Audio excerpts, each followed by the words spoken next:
Oh, hi there. Yeah, this topic got a shit ton of likes, even though I don't do laundry at all. Anyways, grab a blanket, turn off your lights for 4 true scary laundromat horror stories.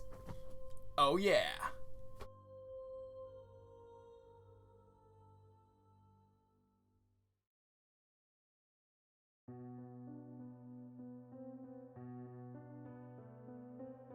Ambushed at the laundromat. This happened to me about 8 years ago.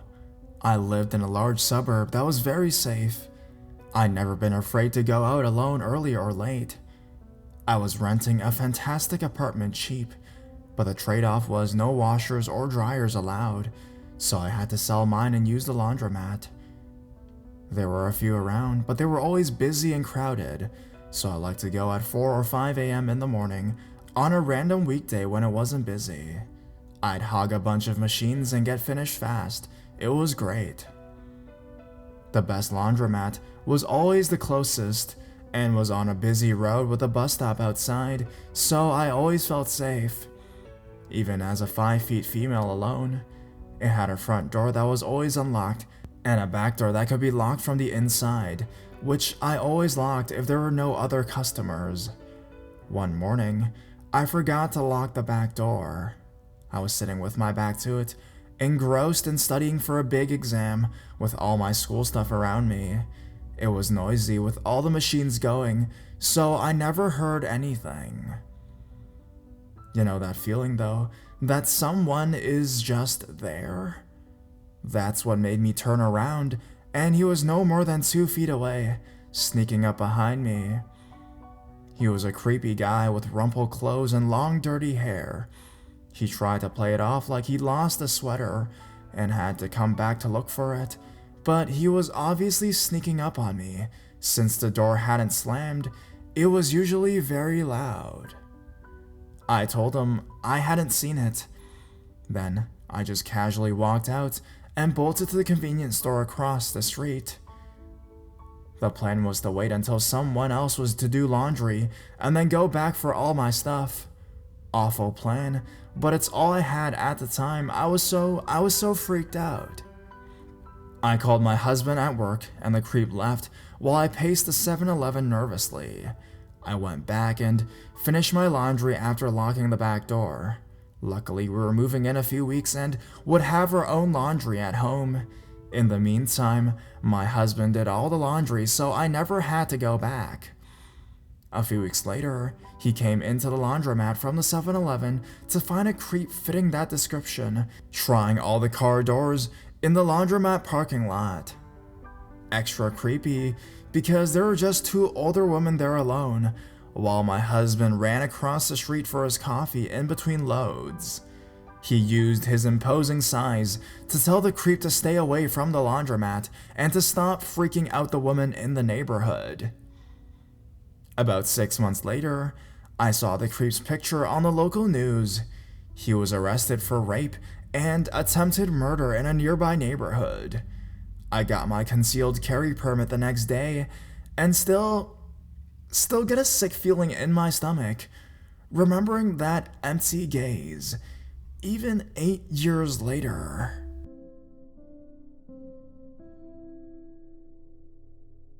Laundromat encounter. Never posted here before or even read much, but I am a bit freaked out right now and just needed to get it off my chest. I'm sorry for the length. Really wanted to green text but didn't seem appropriate. About me. I'm a 20-year-old lesbian. I'm a short girl and super beta. I like talking to people, but I'm always too shy and awkward most of the time. Still, I'm always sure to smile even when I make eye contact, or make a polite response if a stranger talks to me. I recently moved to Vermont, lovely place with lovely people, most of whom seem to follow my shy but friendly attitude, and those who aren't shy are still mostly friendly. There's a little laundromat a block away from our new apartment, where I go each weekend. I don't work due to the anxiety. I'm working on it, and since my partner provides the income, it's my job to do the chores. So while I'm off doing laundry, she's generally catching up on sleep. This particular day, I've already loaded up my washer and was sitting, reading Reddit stories while I waited, when a little girl ran up to me, about 5 or 6 years old and adorable. When I smiled at her, she giggled and ran off, then showed up again, peeking around one of the machines. This continued for a few times, until her father appeared. I was caught by his massive unibrow, but again, politely smiled, and went back to reading. Unfortunately, the man was having none of that, and while his daughter continued being cute, he tried to get me talking. He instantly had this creepy, perverted smile on his face, so it didn't take me long to realize I had no interest in the conversation, but being beta, I didn't want to be rude, but waited for my chance to make it clear I had zero interest. So, where do you live around here? Wow, okay, getting right to the point. Oh, I live nearby with my girlfriend. I should mention that he was of foreign origin, heavy accent, so the next part was maybe understandable? Oh, it's good you have a friend to keep you company. I quickly explained that no, she wasn't that kind of a friend. I could see the gears working in his brain, and then he finally got it. I hoped that would be the end of it. No. Hey, can I ask you a personal question?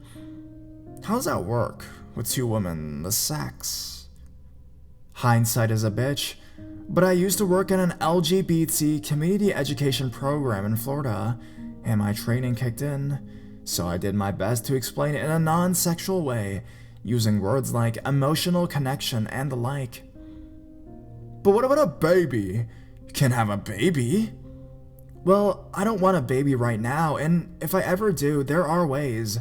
He asked for a clarification, and I briefly explained the test tube thing, still trying to steer the conversation away from sex. But you can't have total satisfaction that way. I started texting my partner, who was still sleeping, because I was getting nervous but still too shy, and doing my best to think of the situation as funny. I tried to explain that having a baby wasn't about satisfaction, but he continued to use that same phrase, explaining that I could never have total satisfaction with a woman in bed. I moved my clothes to the dryer and returned to my seat in the corner. Two of his friends showed up, and he filled them in on the conversation. While I didn't notice it at the time, they had blocked me into a corner. The first man then started asking where I lived again, trying to goad me in a specific answer, but all I said was around. Suddenly the door slammed open, and my partner came storming into the laundromat.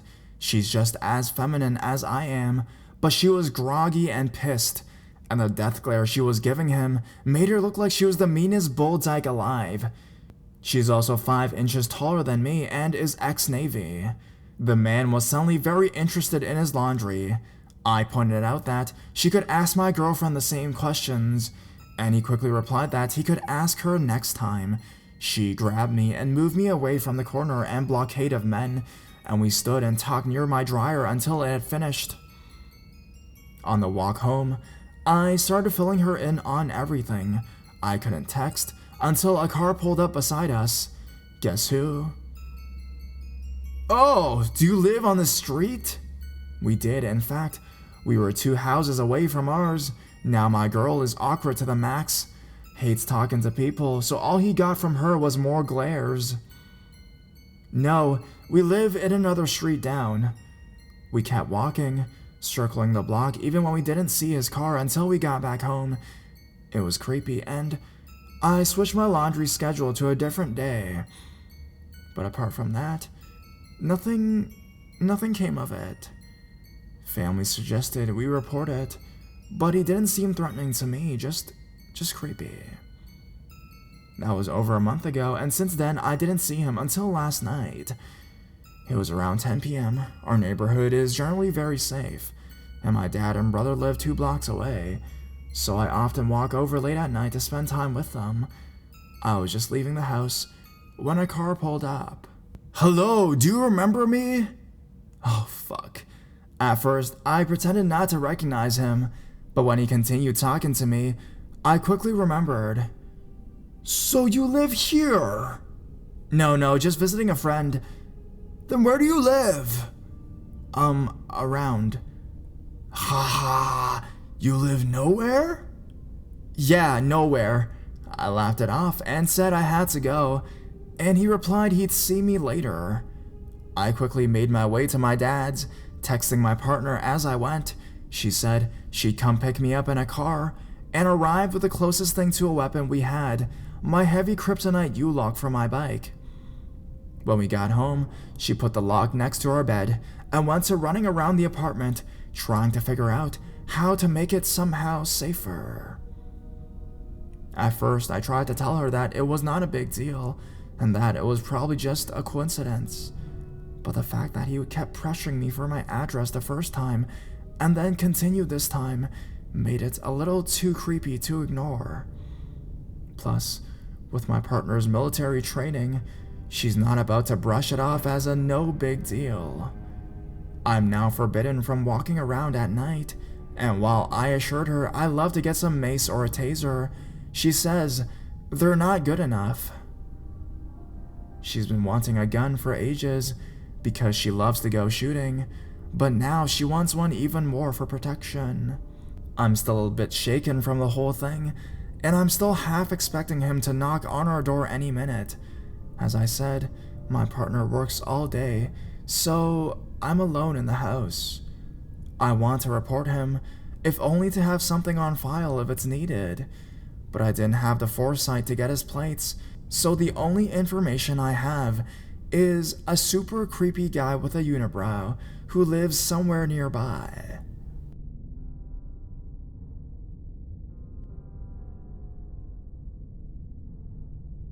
Laundromat Creeper strikes again. So, I don't know if anyone remembers my last post about 3 weeks ago, where I spoke about the Laundromat Creeper who asked overly sexual questions about my lesbian relationship, tried to force my address out of me, and then found out by randomly turning up outside my apartment. The time between has been uneventful. I had my dad, brother, girlfriend escort me anytime I was outside after dark. I got mace, which is on my keychain, and hold it inside my pocket anytime I'm outside. I've been careful, possibly overly so, and started feeling more confident. I was even ready to start walking after dark alone again. And then, I made a fatal error. Didn't have time to do laundry at my usual time this week, so I decided to go Sunday morning, as we're going to the movies in the afternoon. Doing the laundry, get it through the washer and into the dryer without incident, sitting in a corner when you know where I'm gonna go with this. He comes and greets me with that fucking perverted grin. You remember me? Yeah. Now, last time I told myself that if I saw him again, I'd be strong and tell him to fuck off. But of course, that's easier said than done, and as always, I shut down. Seriously, fuck anxiety. This time, though, I did my best to make my discomfort very obvious. I was obviously tense, kept my eyes on my phone the entire time, and before long, I was visibly shaking. Still, he wouldn't back off. He stood about a foot away from me and started in. For the most part, I responded with grunts or mumbled half-responses, but I'll give you a basic rundown of his attempts to talk to me. You still live at that apartment? Still with your friend? Meaning my girlfriend. You have nice fingers, very soft. Can I have your phone number? Why not? Your friend won't let you give it to me? Do you have a car? I can help you get one. Horse. You should give me your number. It's good to have a friend to help you. We could help each other. Do you rent or own that house? How much do you pay? Are you sure I can't have your number? As with last time, I was texting my girl the whole time, but she was in the shower, so it took a bit.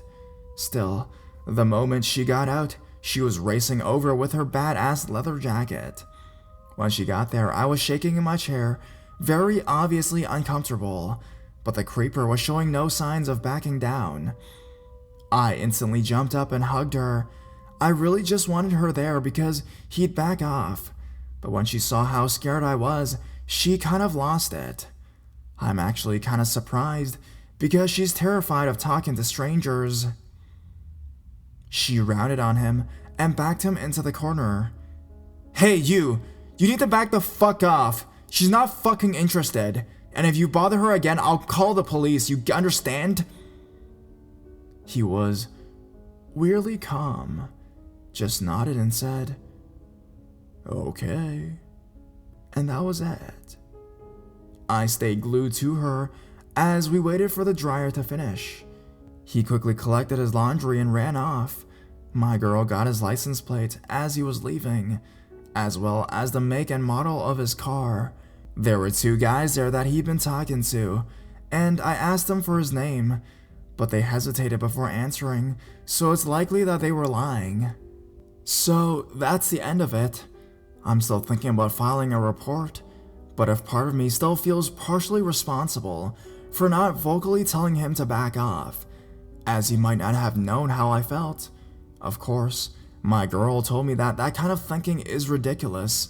Besides, his questions and comments would be inappropriate in any situation with a stranger, body language aside, and he would need to be the most socially inept person in the world not to realize. But report or not, he can't pretend that I'm interested anymore at the very least. I'm hoping he'll back off now that my girl told him off, and I know it's a bit naive to relax completely about it. So back to escorted walks and clutching the mace like a security blanket. But with any luck, this will be the end of it.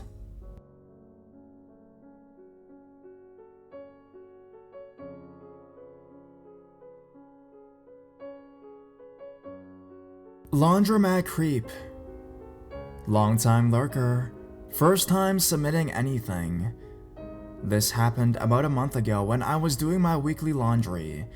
It scared the crap out of me and I thought I would share it with you guys. I was running out of clean towels and dreading having to go to the laundromat. It was already kinda late, so instead of bothering my father to come along with me and missing his precious The Walking Dead episode, I asked a friend to come along to keep me company. As we parked and gathered everything to take inside, I noticed the guy staring right at me in front of the bar next door. I shrugged it off, thinking he was just rude. The laundromat was pretty empty, just maybe one other woman along with a person who worked there. After loading everything into the big washer, I sat down at a table with my friend. There was a huge window behind her that I was staring out while I listened to her story about work. I saw someone walking up to the window out of the corner of my vision, and I looked to make eye contact with the same guy who was standing outside the bar earlier. He was in his late 40s, early 50s, gray hair, big, straggly beard, normal build, and a lot taller than myself, and his clothes looked dirty and old. I am an extremely shy person, so I quickly looked away because I didn't want to seem rude, but he stopped and stood there, right in front of me, looking at me through this window. My friend had no idea someone was watching us. He stayed there for a while just watching us talk. I tried to avoid it the whole time, but it was making my stomach turn, so I looked up at him with a "what the fuck do you want" look. He then winked and started flicking his fucking tongue at me. I shot him a disgusted look, and my friend finally took notice and got up from her seat. She must have scared him off because he took off to the other side of the parking lot. My friend went outside to have a smoke while I loaded everything into the dryer. I was bent over throwing clothes into the floor-level dryer when I felt a hand on the small of my back. My friends and I mess around like that all the time, so I figured it was just my friend. "Oh yeah?" I jokingly said. I turned around, and I swear my heart fell out of my ass. Nope, wasn't my friend. I couldn't even move. I stood there just staring. His hand moved up my back and he started to play with my hair, and I jerked a little bit. He laughed this creepy laugh and starts asking me, What's wrong, baby? I just have a question. He started to reach inside his pocket for something, and I took that chance to get the hell away and ran over by the counter where the guy who worked there was. That's when the creep took off again, and I told the worker what happened, and he told me that this is the first time he's heard anything like that happening. He asked if I wanted to call the cops, but I figured since nothing really happened, the police wouldn't do anything. I had my dad come by and wait outside and follow me and my friend home because I was so scared he would be outside waiting for me afterwards. I haven't gone back yet. But from now on, I am forcing a guy to come along with me.